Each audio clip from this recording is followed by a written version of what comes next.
ആയിരുന്നു? എന്താ അല്ല എനിക്ക് ഇനി എന്തായാലും അപ്പാൻ ശരത്തായിട്ട് സംസാരിക്കാം. തീർച്ചയായിട്ടും. അപ്പൊ ഇത്ര നാളല്ലായിരുന്നു? അല്ലായിരുന്നു, ഞാൻ ശരത്തായിട്ടാണ് നിന്ന് ഇത്ര നാൾ. അപ്പൊ എന്തുകൊണ്ടായിരിക്കും എവിക്റ്റ് ആയത്? തോന്നിയ കാര്യം എന്ന് വെച്ച് കഴിഞ്ഞാൽ എന്റെ പെർഫോമൻസ് മോശമായതുകൊണ്ടല്ല ഞാൻ ഒരിക്കലും എവിക്റ്റ് ആയത്. അത് ഇത്ര കഷ്ടമായി പോയിട്ടോ. എത്ര വിഷമം ഉണ്ടാവും. പക്ഷേ നമ്പർ ഓഫ് ആൾക്കാർ കൂടിയപ്പോൾ എന്റെ വോട്ടുകൾ സ്പ്ലിറ്റ് ആയി പോയി കാണാം. അല്ല, നമുക്ക് ഇങ്ങനെ പറയാലോ, നമ്മളെക്കാളും കുറച്ചും കൂടെ മേലെ പോയി മറ്റുള്ളവരുടെ പെർഫോമൻസ് അങ്ങനെയാവാം. അങ്ങനെ ചോദിച്ചാ ക്യാമറകൾ നോക്കിയിട്ട് ഞാൻ പറഞ്ഞു, ഞാൻ ക്യാമറ മുമ്പിൽ അഭിനയിച്ച് വന്ന ഒരാളാണ്. അപ്പം എനിക്ക് നല്ലോണം അറിയാം ഒരു ക്യാമറയിൽ നിന്നിട്ട് എങ്ങനെ പെർഫോം ചെയ്യണമെന്ന്. എനിക്ക് വൃത്തിയായിട്ട് ഞാനായിട്ട് തന്നെ നിന്നിട്ടുള്ളൂ. ഒരു പക്ഷേ ഞാൻ അയ്യോ എന്നിട്ട് എന്ത് പറ്റി? ക്യാമറയ്ക്ക് മുമ്പിൽ പെർഫോമൻസ് കൊടുത്തിരുന്നെങ്കിൽ ഞാൻ ഈ 35ാമത്തെ ദിവസത്തിൽ ഇവിടെ ഇറങ്ങില്ല, പോരില്ല. പല ആൾക്കാരെ നമുക്ക് മനസ്സിലാക്കാൻ പറ്റിയിട്ടില്ല. അവിടെ പല ഡ്രാമാസ് ഒരാളിൽ മാത്രം ഒതുങ്ങിയ പോലെ എനിക്ക് ഫീൽ ചെയ്തിട്ടുണ്ട്.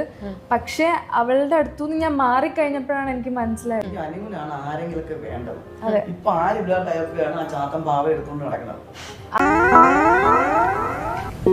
ശൈത്യയും മനുവും ഭയങ്കര കമ്പനിയായിരുന്നു തുടക്കത്തിൽ. അത് കഴിഞ്ഞ് നിങ്ങൾ രണ്ടുപേരും കൂടി ഇന്ന് ജിസേലിനെ കുറ്റം പറഞ്ഞിട്ടുണ്ട്. നമ്മളെല്ലാവരും പറഞ്ഞിട്ടുണ്ട്. അത് കഴിഞ്ഞ് ലാലേട്ടന്റെ എപ്പിസോഡ് വന്നപ്പോഴത്തേക്കും ശൈത്യ പറഞ്ഞു, അയ്യോ എനിക്കൊന്നും മനസ്സിലായിട്ടില്ല, ഞാൻ പറഞ്ഞിട്ടില്ല. ഈ പുഷ്പങ്ങളെല്ലാം ഇവിടെ കൃഷി ചെയ്യുന്നതാണെങ്കിൽ നല്ല രസമുണ്ട്.